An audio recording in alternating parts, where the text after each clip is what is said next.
Hi there, and welcome to Hokkaido, Japan's northern island.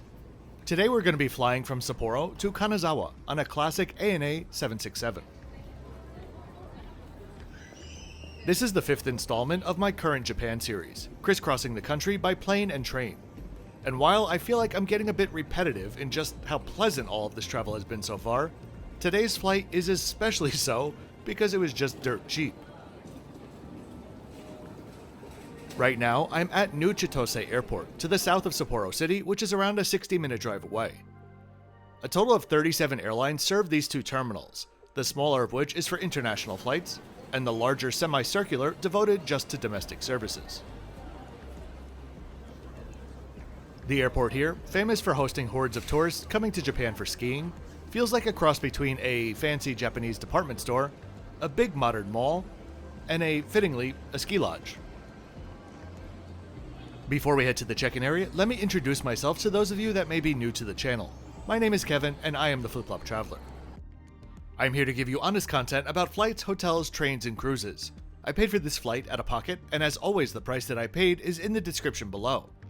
ANA had no knowledge that I'd be filming, and I didn't receive any compensation for doing so. Everything in this video is my personal opinion, based on my own unique experience. The rest, I'll let speak for itself. Let's get started.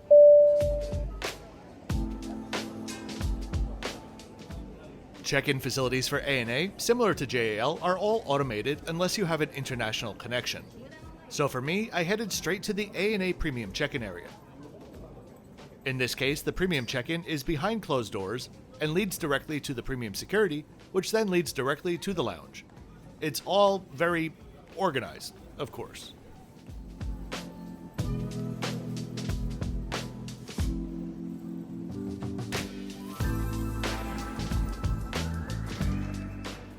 Most domestic lounges in Japan are quite utilitarian, but I've grown to love them, especially the seating that you'll always find up against the window, which provided for some really beautiful views today.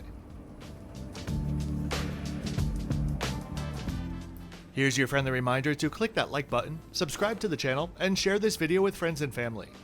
Those are truly the easiest ways, and they're all free for you to help support the channel. If you'd like to support me further, my Patreon is linked in the description below. Thanks very much in advance. That, along with 5 types of beer on offer and unlimited chocolate, I can't say that my time was bad for the 90 minutes I was here.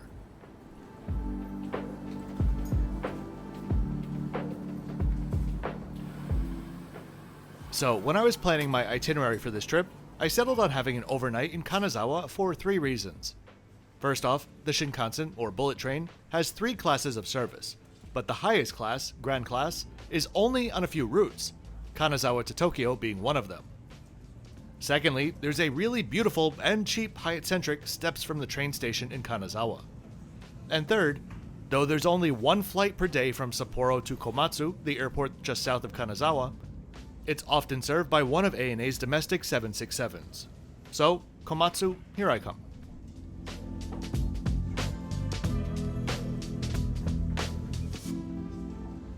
Pricing for domestic tickets in Japan is much more standardized than you're used to in other countries, and you simply select the fare class that you'd like, and each has its own conditions.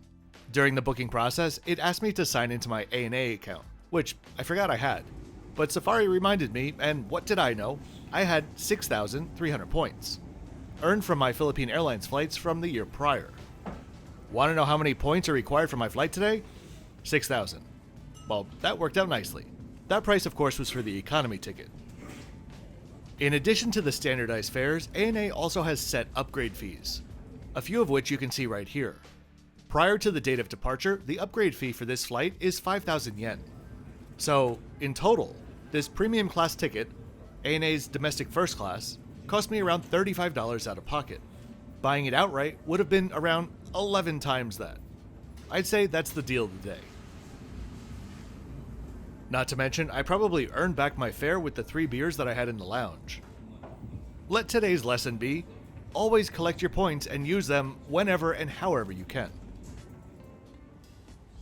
This shot almost looks fake. As we head to the gate, let's talk just a little bit about ANA.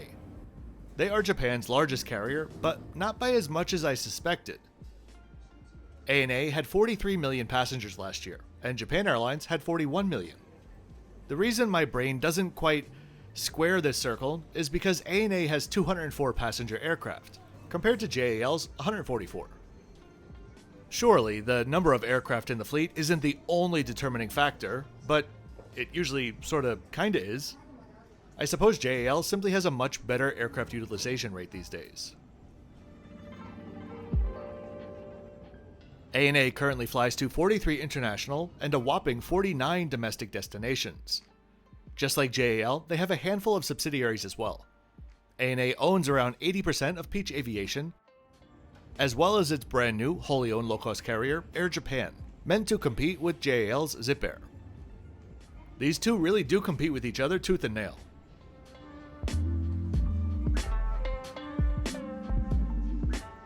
Here's our 20-year-old 767-300 now. There's only one daily flight on this route, and ANA serves it with a mix of 767s and 737s, and today's flight was around half full.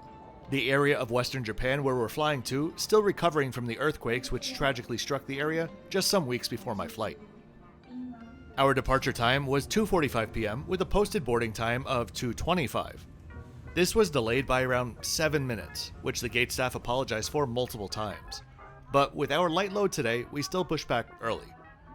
Boarding for Premium Class and Star Alliance Gold was called first, and I happened to be the first one on board, with no crowd stalking at the gate waiting to get on board. As we head down the jet bridge, let's take a look at today's flight stats.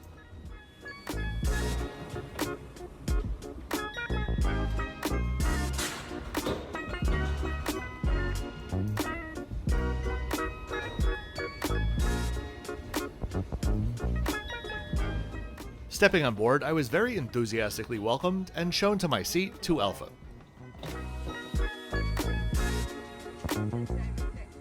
One of the reasons why I was so happy to get a great upgrade deal on this is because this is a seat that I've never even seen before. These are an older version of ANA's loungers in a 2-1-2 configuration, over 2 rows, for a total of 10 seats. I'm not sure if these are the same seats that were on the plane when it was delivered, but they are clearly from another era. In the best of ways though, and the condition is pristine.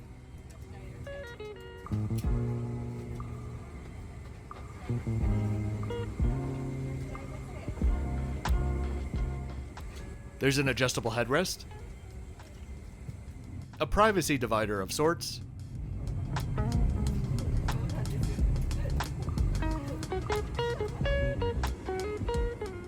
and that center solo seat just looks so awkwardly lonely. These seats actually look like the little brother of Lufthansa's previous generation first-class seats, to me. There's a little bit of storage in front of you for your slippers and headphones.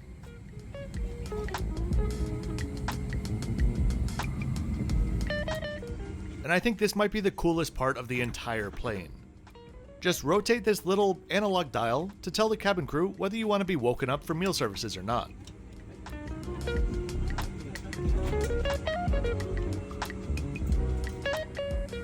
There are even some USB and power ports.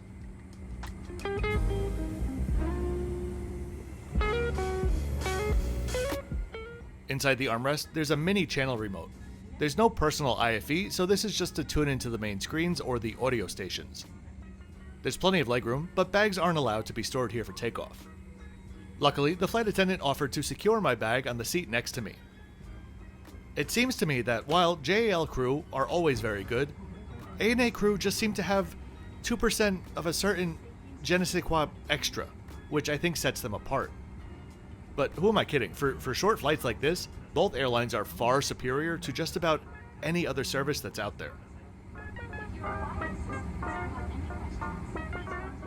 We pushed back 3 minutes early and the safety video began to roll.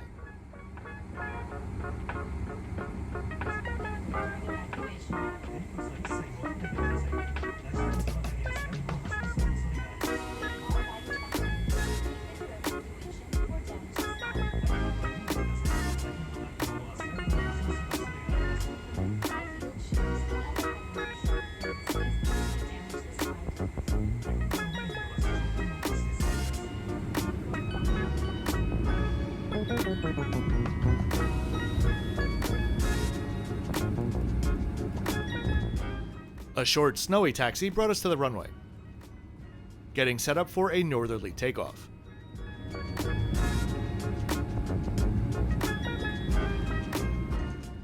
The spool up, takeoff, and some pretty cool views of the airport are coming up next.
At each seat, there's a pair of slippers, which I appreciate for being open-toe, as well as a pair of headphones.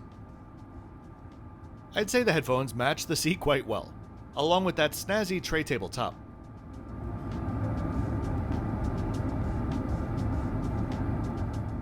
I was mildly absorbed by Plum's announcing spring as the flight attendant came around with the meal service.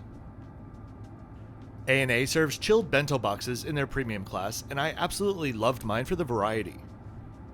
I am literally kicking myself right now, because I know I have that little bitty menu in my apartment, somewhere. But for the life of me, I cannot find it. So here's a menu which is very similar from their website.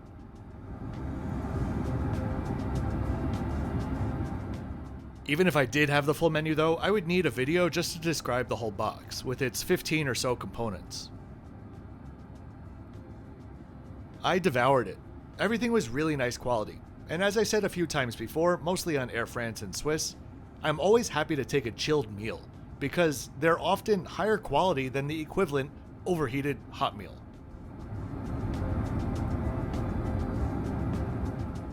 I had a beer afterwards and was given some snack mix and nuts to go along with it.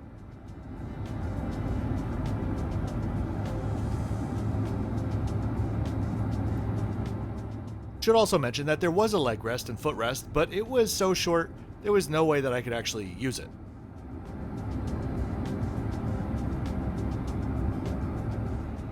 A quick look at the bathroom found the coolest little ANA blue sink I ever did see, as well as quite a lot of speckling.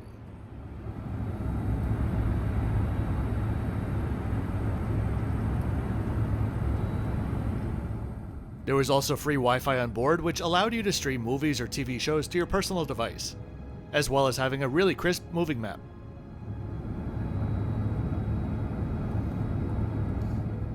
As we began our descent, we began to have some snow-capped peaks come into view. And if you look closely, do you see what I see way out in the distance? That's Mount Fuji, something that I certainly didn't ever expect to be seeing from clear across the other side of the country. Enjoy some really spectacular views of the mountains and then of Toyama as we are in our final approach.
And here we are in Komatsu.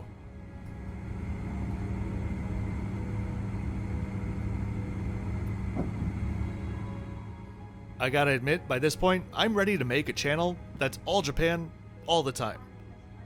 But don't worry, I don't have the time for that, so I won't.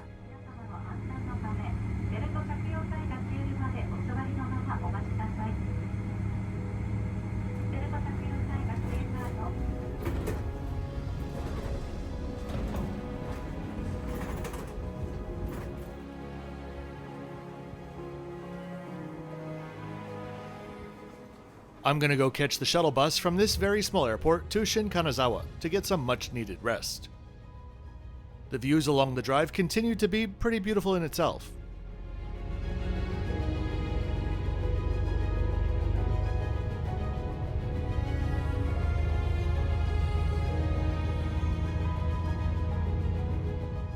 And that is that. I really do hope that you enjoyed this flight today. If you did, please be sure to like the video, leave a comment, and subscribe with notifications on so you don't miss out on my twice weekly videos. I'll see you next time on board the Shinkansen in their incredible grand class from Kanazawa to Tokyo Station. Oh, and as always, thanks for watching until the end.